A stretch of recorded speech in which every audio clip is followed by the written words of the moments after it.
Hello बच्चों, चलिए प्रश्न को समझते हैं।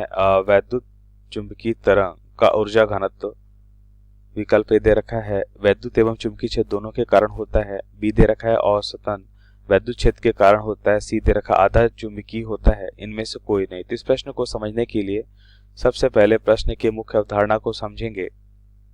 मुख्य अवधारणा तो हम यहाँ पे देखेंगे कि विद्युत चुंबकीय तरंगों की ऊर्जा को समझेंगे। सबसे पहले हम विद्युत चुंबकीय तरंगों की ऊर्जा को समझेंगे। तो विद्युत चुंबकीय तरंगों की ऊर्जा क्या होती है? तो हम यहाँ पे देखते हैं कि विद्युत चुंबकीय तरंगों द्वारा ऊर्जा का स्थानांतरण होता है।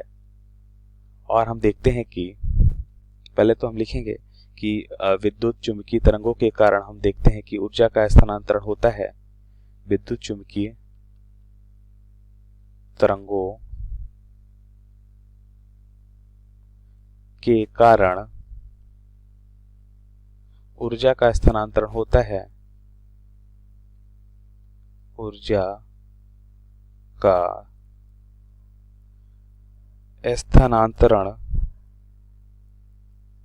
स्थानांतरण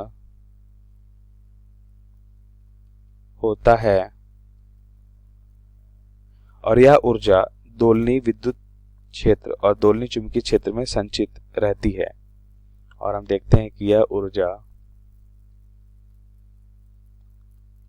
दोलनीय विद्युत क्षेत्र और दोलनीय विद्युत क्षेत्र और दोलनीय चुंबकीय क्षेत्र में संचित रहती है। चुंबकीय क्षेत्र में संचित रहती है। तो हमने देखा कि विद्युत चुंबकीय तरंगों में जो ऊर्जा होती है वो क्या होती है? दोलनीय विद्युत क्षेत्र, दोलनीय चुंबकीय क्षेत्र के कारण होती है। और हम देखते हैं ऊर्जा घनत्व क्या होता है, तो उसको भी समझ लें। ऊर्जा घनत्व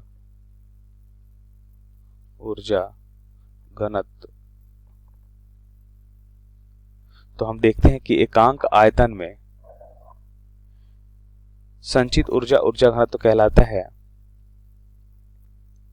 एकांक आयतन में संचित, अगर हम एकांक आयतन में देखें जितनी ऊर्जा उपस्थित है यह संचित है, वह क्या कहलाता है? एकांक आयतन में संचित ऊर्जा कहलाता है। एकांक आयतन में संचित ऊर्जा कहलाता है। अब यहां से हम देखते हैं, अब प्रश्नानुसार उत्तर को समझें। तो हम देखते हैं कि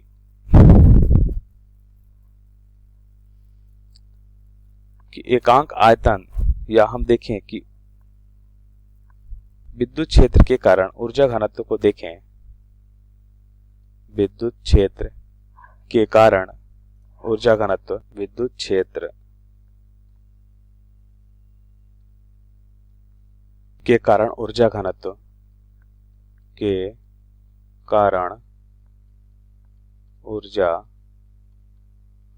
घनत्व, तो क्या होगा? विद्युत क्षेत्र के कारण ऊर्जा घनत्व, इसे हम अगर ई से लिखें तो ई बराबर हो जाएगा 1/2 एप्सिलॉन नॉट ई स्क्वायर हो जाएगा।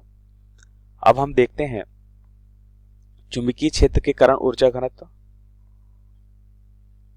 अब हम देखेंगे ऊर्जा घनत्व, इसे हम यू, स्मॉल यू से लिखते हैं, यूई।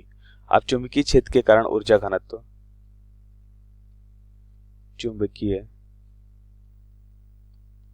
क्षेत्र के कारण ऊर्जा घनत्व, तो क्या होगा? इसे हम लिखते हैं यू बी से, स्मॉल यू बी से। या इसका मान क्या होता है? इसका मान हो जाएगा 1/2 b² बटा म्यू नॉट। तो यहाँ पे देखिए एप्सिलॉन नॉट क्या होता है, निर्वात या वायु में विद्युतशीलता कहलाती है, और म्यू नॉट क्या कहलाता है, वायु या निर्वात में चुंबकशीलता कहलाती है। ई क्या है यहाँ पे, विद्युत क्षेत्र, और बी यहाँ पे चुंबकीय क्षेत्र है। एकांक आयतन में संचित ऊर्जा का मतलब हम कह सकते हैं कि एकांक आयतन पे जो ऊर्जा है, ठीक है। तो कुल ऊर्जा अगर हम देखें, कुल विद्युत ऊर्जा यूई है, और एकांक आयतन में हम देखेंगे तो ऊर्जा हमें क्या मिलेगी, यूई। और इसी प्रकार कुल ऊर्जा अगर यूबी है, कैपिटल यूबी, तो हम देखते हैं कि एकांक आयतन में हमें ऊर्जा क्या मिलेगी, यूबी मिलेगी। तो यह हो जाता है ऊर्जा घनत्व। और हम जानते हैं कि यह जो ऊर्जा घनत्व है ये क्या होते हैं, अगर हम देखें कि एकांक आयतन पे हमें जो ऊर्जा मिल रही है वो क्या है, यूबी और यूई, ये बराबर होते हैं।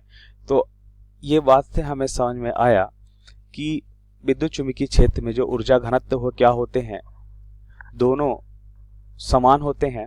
तो इसका मतलब यहाँ पे अगर विकल्प देखें कि विद्युत और चुंबकीय क्षेत्र दोनों के कारण ऊर्जा घनत्व होता है, तो यह विकल्प हमें सही लग रहा है। औसतन विद्युत क्षेत्र के कारण होता है, तो यह बात गलत है। आधा चुंबकीय क्षेत्र नहीं, इनमें से कोई नहीं, तो यह भी गलत होगा। विद्युत एवं चुंबकीय क्षेत्र दोनों के कारण होता है, यह बिल्कुल सत्य है। तो सही विकल्प हमारा ए है। तो आशा करते हैं आपको समझ आया होगा। धन्यवाद।